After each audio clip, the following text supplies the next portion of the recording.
सुरेश पवार आमचं आज बहादूर शेख नाके इथं उपोषण होतं. तर आम्ही उपोषण स्थळी पोचले असता तिथं पत्रकार आले. पत्रकार आल्याच्या नंतर दीपक म्हणून पत्रकार आहेत ते आले. आम्ही तिथं पोचलो असता त्याने आम्हाला विचारलं की उपोषण कशा करताय. तर मी सांगितलं चिपळूण नागरीच्या तक्रारी केलेल्या आहेत, आम्ही भ्रष्टाचारासंदर्भात माझं उपोषण आहे. ते बोलत असताना तेवढ्यात चिपळूण नागरीच्या कार्यालयातून त्यांचे कर्मचारी धावत आले आणि पत्रकार दीपक भागवत यांना अमानुष मारहाण करण्यात आली.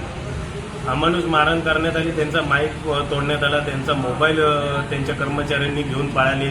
25 ते 30 कर्मचारी यांनी त्यांना अक्षरशः तोंडातनं रक्त येईपर्यंत त्यांना मारहाण केली.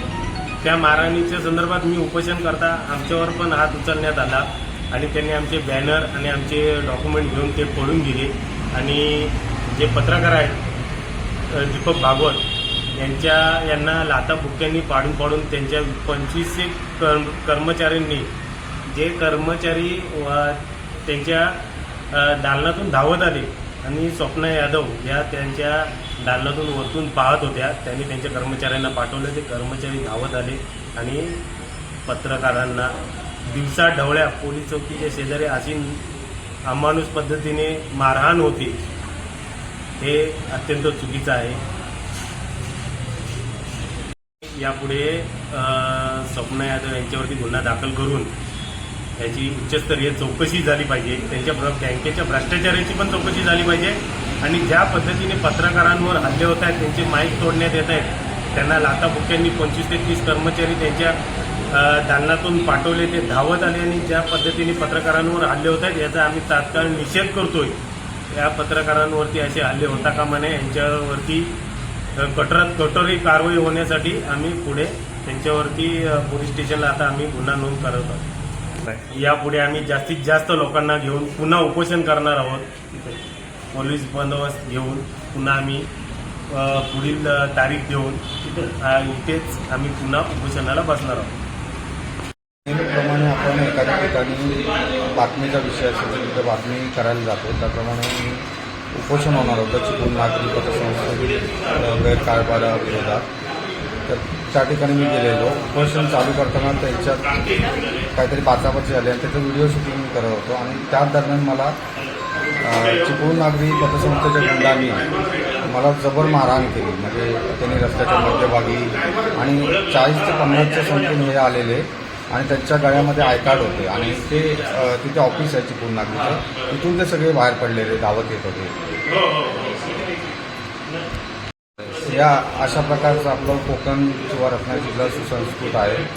आणि ते मला चिपळूण नागरीची ती जी पतसंस्था आहे ती त्याच्या ग्राहकांवरती अन्याय करते किंवा बळजबरीने कर्ज वसूल वगैरे अशी ऐकिवात होतं फक्त. पण आज प्रत्यक्षात त्यांचे जे गुंड आहेत ते बघितले कसे आहेत. आणि त्यांनी आज मला मारहाण करून म्हणजे वर्दळीच्या ठिकाणी भर रस्त्यामध्ये हायवेच्या मध्यभागी तिथे मारहाण केली लाथाबुक्क्यांनी. त्याच्यामुळे चिपळूणचा बिहार झाला की काय असा पण मला आता प्रश्न पडतो. आणि या गुंडांवरती कायद्याकडून कठोरात कठोर कारवाई व्हावी हीच माझी आता मागणी आहे. ते गुंडच असल्यामुळे त्यांच्याकडून माणुसकीची वगैरे आपण अपेक्षा करू शकत नाही. आणि विशेष म्हणजे तुम्ही पत्रकार आहे हे माहिती असताना मी सांगतो पत्रकार आहे.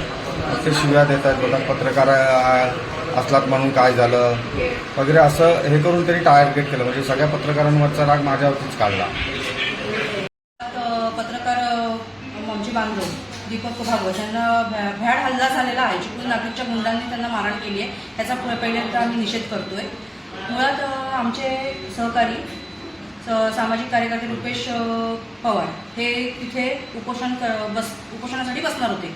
त्यांचे काही गैरव्यवहार आहेत पतसंस्थेचे, ते सर्व हे करण्यासाठी आणि त्याचं कव्हर करण्यासाठी ती बातमी भागवत तिथे गेले असता त्यांना पतसंस्थेच्या कर्मचाऱ्यांनी वरनं त्यांना पाठवलं कर्मचाऱ्यांना असं मला समजलंय. आणि तिथनं वरनं मॅडम कोणतरी शूटिंग करत होत्या या सगळ्या गोष्टी. त्यांना पतसंस्थेच्या ह्या सगळ्या एकंदरीत वागण्यामुळे असं दिसण्यात येतंय की कुठेतरी त्यांना त्यांची दहशत निर्माण करायची की पतसंस्थेविरुद्ध, चिपळूण नागरिक पतसंस्थेच्या गैरव्यवहारांविरुद्ध जर एखादी व्यक्ती आवाज उठवत असेल किंवा एखादी पत्रकार त्याच्यावर ती बातमी कव्हर करणार असेल तर त्यांच्यावर हल्ले करून लोकांमध्ये दहशत निर्माण करण्याचा हा सगळा प्रयत्न सुरू आहे. आणि ह्याच्यामध्ये त्यांना एका म्हणजे पक्षाचा, सत्ताधारी पक्षाचा कुठेतरी त्यांना हातभार लागतोय. त्यांचे प्रशांत यादव आता एका मोठ्या पदावर आहेत, एका सत्ताधारी पक्षामध्ये ते कार्यकर्ते तर आहेतच आणि एक चांगल्या पदाचा ते उपभोग घेत आहेत. त्या पदाचा गैरवापर कुठेतरी होतोय असं मला जाणवण्यात येतं.